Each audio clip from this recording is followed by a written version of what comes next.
চারিদিকে তাকালে শুধু সরিষা ফুল আর সরিষা ফুল। অপরূপ সৌন্দর্য। ১২ দিন হলো শ্বশুরবাড়িতে এসেছি, এখনো পর্যন্ত বাড়ির বাইরে যেতে পারি নাই। হঠাৎ করেই আজকে আপনাদের ভাইয়া কোথায় যেন আমাকে নিয়ে যাবে। আসসালামু আলাইকুম, কেমন আছেন? আশা করি সবাই ভালো আছেন। আমরা তো আলহামদুলিল্লাহ ভালো আছি। তো ১২ দিন পরে আজকে ঘর থেকে আমি বাহির হলাম। আর এই কয়দিনে কিন্তু আমি কোথাও যাইতে পারি নাই।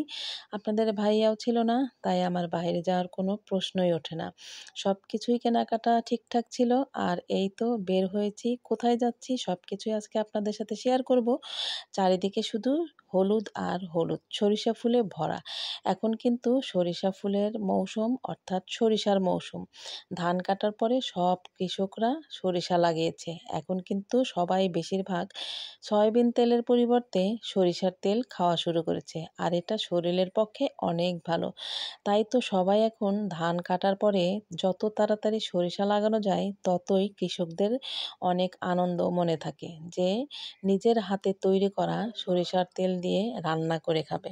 প্রকৃতির এই সৌন্দর্য দেখতে দেখতেই কিন্তু আমরা যাচ্ছিলাম, কিন্তু আমি তখন পর্যন্ত জানি না আমাকে আপনাদের ভাইয়া কোথায় নিয়ে যাচ্ছে। তারপর যাইতে যাইতে একসময় মনে হলো যে আসলে আমরা কোথায় যাচ্ছি এটা তো শুনতে হবে।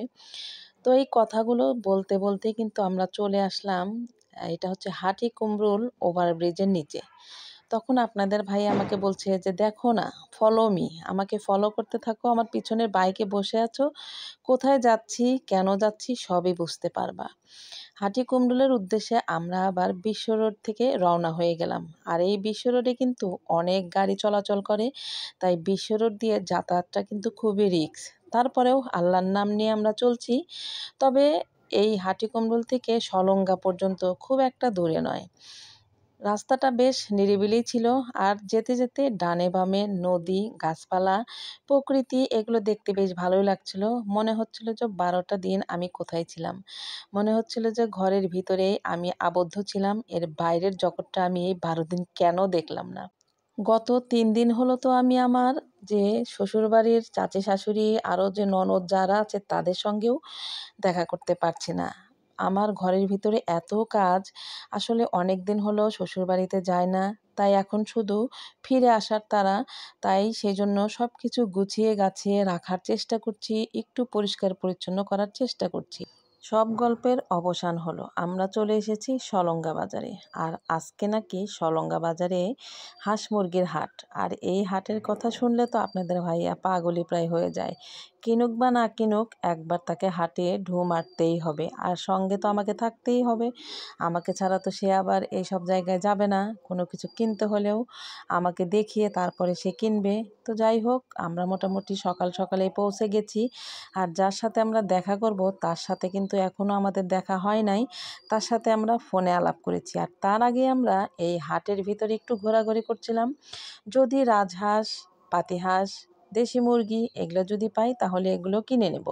আর এখানে মাছের আড়তেও যাওয়ার ইচ্ছা আছে, কারণ সিরাজগঞ্জ রোডের মাছের আড়ত এখন সলঙ্গাতে।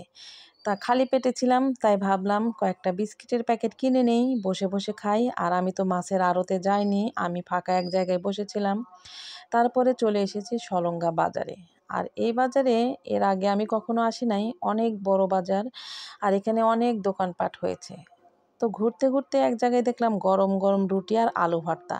যেহেতু আমাদের পেটে ক্ষুধা আছে, তাই ভাবলাম একটা করে রুটি খেয়ে নেই, আর আলু ভর্তা দিয়ে তো ভীষণ ভালো লাগবে। এখানে এসে শুনতে পেলাম রুটি নাকি মেপে দেওয়া হয়। খাওয়া শেষে একটু বাজারের ভিতর ঘোরাফেরা করছিলাম, গরম গরম জিলাপিও কেনা হয়েছিল। আর নারীরা কোথায় আটকায় দেখেন, হাঁড়ি পাতিল দেখলে তো আমাদের চোখ সেখান থেকে একটুও ফেরে না। তাই আমিও একটু দাঁড়িয়ে গিয়েছিলাম যে যদি কোনো কিছু কিনতে পাওয়া যায় তাহলে কিনে নিব। তারপরে আসলাম আবারও সেই হাটের ভিতরে। এসে দেখি সুন্দর সুন্দর রাজহাঁসগুলো একদম জালের ভিতরে আটকে দিয়ে রেখেছে। আর দেখতে আমার কাছে অনেক ভালো লাগতেছিল। ইদানিং আমার হাঁসের প্রতি অনেক দুর্বল হয়ে গেছি। হাঁস খেতে অনেক ভালো লাগে। পুরো হাট জুড়ে সব কিছু দেখছিলাম। আর এই তো দেখেন জাল দিয়ে কি সুন্দর করে রাজহাঁস, পাতিহাঁস সবগুলোকে কি সুন্দর জালের ভিতরে, খাঁচার ভিতরে আবদ্ধ করে রেখেছে। আর তারা লম্বা লম্বা গলা বাড়িয়ে বাইরে সব কিছু দেখছে। এটা দেখতে আমার কাছে অনেক ভালো লাগতেছিল। তারপর আমাদের সব কাজকর্ম শেষ করে আবার বাড়ির উদ্দেশ্যে রওনা হয়ে যাচ্ছি। ততক্ষণেও কিন্তু বেজে গেছে দুপুর 1টা। আমার মাথায় টেনশন কাজ করছে, বাড়িতে এসে রান্না করতে হবে। বাড়িতে আসার আগেই আমি সবাইকে ফোন দিয়েছিলাম, শাশুড়িকে, হেল্পিং হ্যান্ডকে। তারা সব কিছু ঠিকঠাক করে রেখেছিল বলেই আমি এসে রান্নাটা করতে পেরেছি। ভাতটা হয়ে গিয়েছিল, তারপর জান্নাতি যাবে তার নানুর বাড়িতে, আর বড় মেয়েও যাচ্ছে। তাই ওদেরকে বিদায় আদায় দিয়ে আমি এখন বাকি কাজগুলোকে সেরে নেব। আর আজকের ভিডিওটি আপনাদের কাছে কেমন লাগলো অবশ্যই কিন্তু লাইক, কমেন্ট, শেয়ার করে পাশে থাকবেন। দেখা হবে নতুন কোনো ভিডিও বা ব্লগে। খোদা হাফেজ।